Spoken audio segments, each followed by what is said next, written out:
Hello everyone, good afternoon. Today I'm going to present a paper named Mitigating Demographic Bias in AI-based Resume Filtering. So let's see what it's about.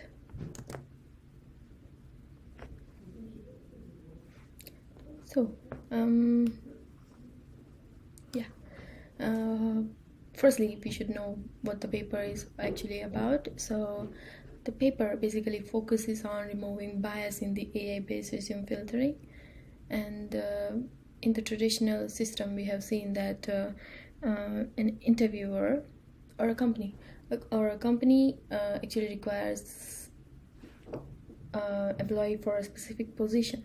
They start posting job applications on different websites, job hunting websites, and then people start looking for their whether they are eligible for that or not. After that, to apply for the job, they need to send an email or need to submit a form or something.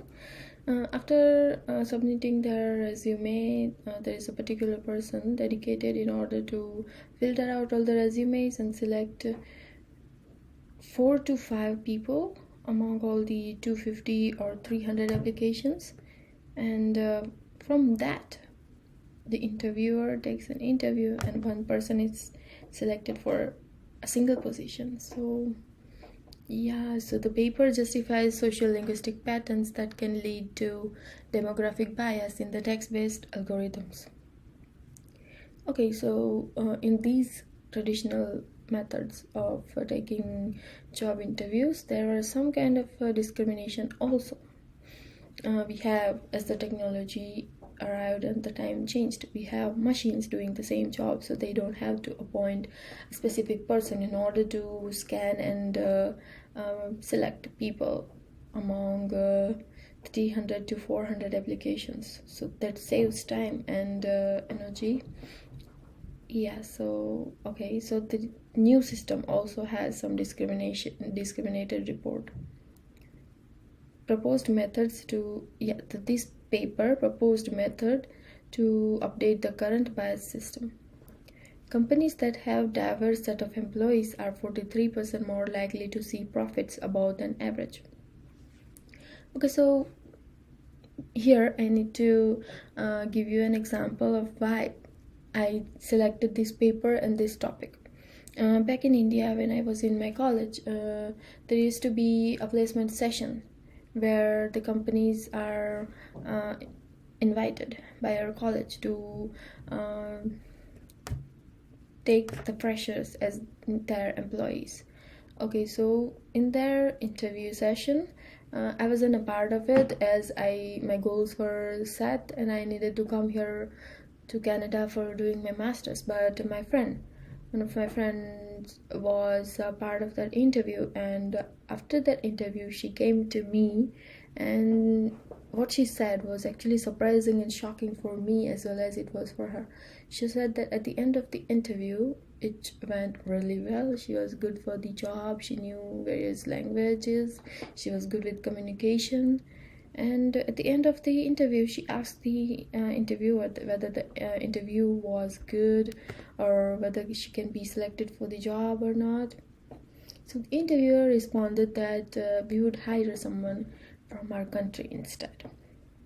So there you can see discrimination based on nationality of people, which was totally unrelated and not required.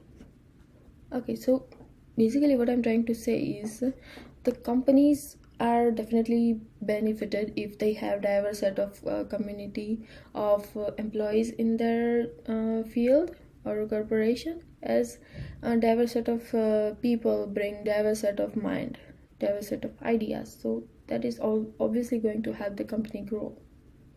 Study based on the study in the paper is based on a particular nation, Singapore, where you could find 3 kind of nationality people from 3 kind of native nationality of people, which is Malaysian, Chinese, and Indian people.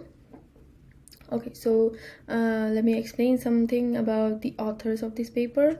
There are 3 authors of this paper at the time of the publishing of the paper. They were all part of information systems department at the University of Maryland.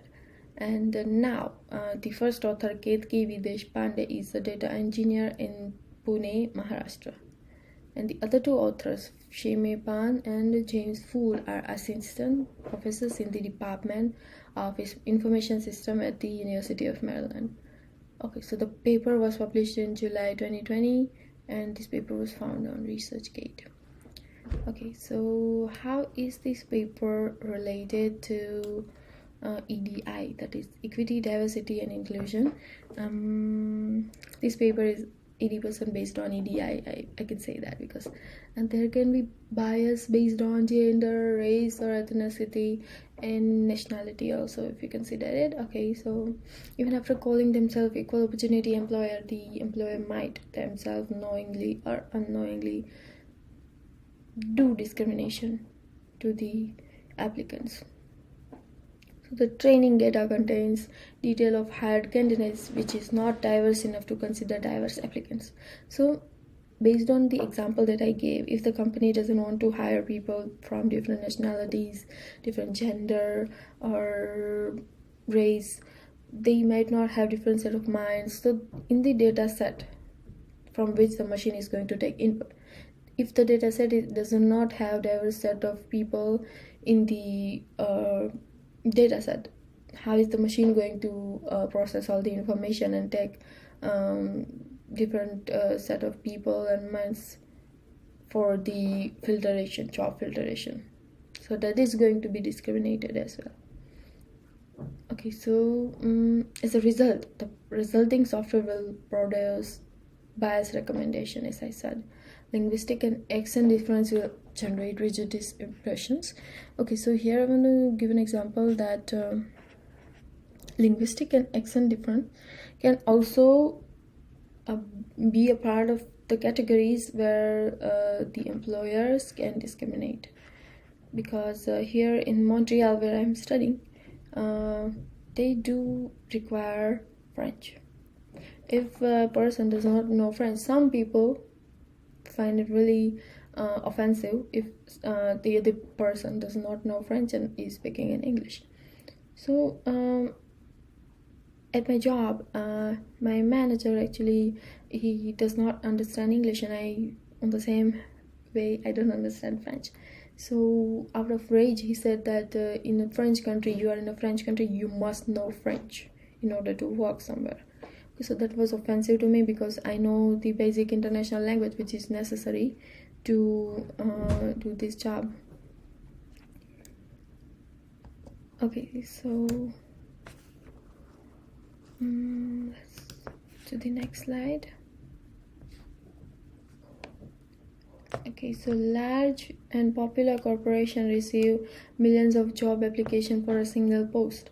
According to Glassdoor, a popular job search engine and review site, on an average, a company receives around 250 resumes for each job posting, and this is just a number. We don't know for sure that companies like Microsoft and Amazon might receive more than 500 or 600 applications for a single post. And the number can be even higher for Fortune 500 companies. Out of these, only 4 to 6 qualified candidates are called for an interview. Okay, so employers use automated system resume scanning to filter the possible matches. So at these kind of situations, they cannot hire people to scan all these applications. That is going to take so long to do this process. So instead, they find a solution for this problem, and they discovered that they should make a machine doing all this stuff. So the dataset of the algorithm is developed by one of the employees of the organization. So if the employer or the employee of the organization who is developing the machine is himself discriminated, the machine is going to be discriminated because it takes input from the dataset that is provided to the machine by the employee. Okay, so the resume writing style and social linguistic are potential source of bias. So here, how can resume writing style and social linguistic can be a category of discrimination? That I can explain by giving an example. That there are two applicants. One has done bachelor's degree and another applicant has done diploma in the 3D animation, and the other one is just has done bachelor's in the computer science. Okay, so here what the problem is that the organization has provided that the applicant needs to have a bachelor's degree. So the computer is obviously going to follow the orders, and that's how it's going to be discriminated, that even after studying the same thing for like 3 years, obviously the diploma guy is going to have some more knowledge than the bachelor's guy, which they have not done specialization on the 3D animations and stuff. So even after being perfect for the role, the applicant is not even able to apply for the job. So there the resume writing style creates a problem where the machine will not even consider the applicant and just ignore the application and go to the next bachelor one which is applicable for the job. The paper deployed a simple technique named FAIR TF IDF to screen the resumes in a fair way. Okay, so the discrimination caused by AI hiring tools. So how the AI hiring tools can discriminate and what is the reason behind that? Defining target variables and class labels. Okay, so the process of defining target variables and utilizing class labels to distinguish candidates may inadvertently penalize a protected class. A machine algorithm learns from the examples identified by data mining. What is data mining? Mining the data set provided and finding patterns in that. These examples allow algorithms to develop a model to guide future decision making, which is problematic when the assumptions underlying the examples change. Okay, so until and unless the system is working perfectly fine, the things can work. But what if the requirements change? The system needs to be updated from time to time. Okay. The discrimination caused by AI hiring tools from their training data and data collection. When the information gathered does not represent all gender, races, and classes in proportion that reflect the society, data collection fails. Data mining efforts based on the past employee performance evaluation may be corrupted if these evaluations exclude disabled employees. If such evaluation include criteria that do not accommodate disabled employees, the qualified disabled applicants may not be able to be considered for the job. So it is obvious that if the machine does not find patterns where the disabled employee is not considered a good employee, then the machine is not going to find reasons why it happened. It's just going to ignore the applications because it does not show a success ratio. Okay, so here there is an image that shows how it is related with EDI. Here you can see that a disabled person and there is a person laughing on them, and an LGBTQ guy and the other people are saying that you are not our kind. In the third image you can see that there is a black guy and the interviewer is saying we don't hire people like you. In the next image you can see that discrimination based on the age is explained, how that kids are not allowed, not even considering them as the same applicant. They are just ignoring them by saying that you are not a part of us. And in the next image you can see that there's a fat guy and people are making fun of him. In the next image you can see that there are two employees and they are men and they are not considering the other woman as a part of the success just because she is a woman. In the last image, you can see that there is a discrimination based on the work that the person does. They are saying that go back to your day and what's the smell. So these kind of discrimination happen in real life and everyday life. So we should, even after considering and watching all this happen, people are not taking step in order to stop that. So we should try and stop that. Okay, so here the proposed solution. Okay, just a minute.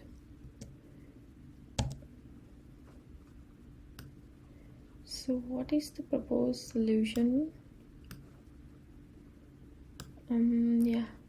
To formally define and quantify fairness, the following P% fairness measure is used in the study. So this is the formula how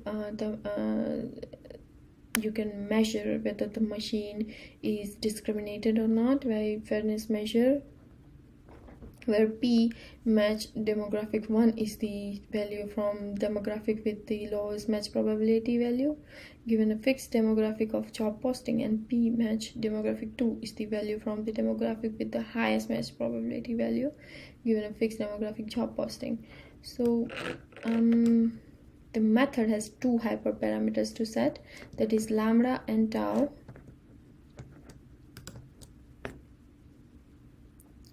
The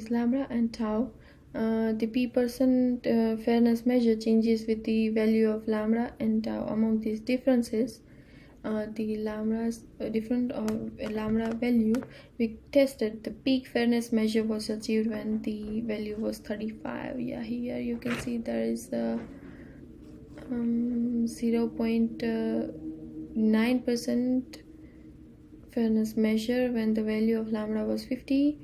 It's 1.0 when it was 35, and it's 0.7 when value of lambda was 65. So what we can say about all this discussion is the employers or the organization should target a better employee, a better person who is actually good for the job, and not consider them based on their gender, race or ethnicity or nationality, because what they need actually is a person who can do a great job and who can make the company succeed by giving their 100%. So that is not related to their gender or race or ethnicity or nationality or any other things. So even after spreading all these awareness, if you find something like this discrimination, if you see something like this discrimination, you should try to spread awareness about it, because just watching and ignoring it will not solve things, because we might not be a part of disabled people, or we might not find discrimination, but there are people who are actually facing all these things, and they must not feel good about it. So what will be the next step after spreading awareness about it is to take steps to make some strategy to remove all kind of discrimination as the paper suggested with the solution. And after giving this strategy, there is retention, because if there is no discrimination in the company, the employees would never want to leave the company. So that is beneficial for both the employee and the organization.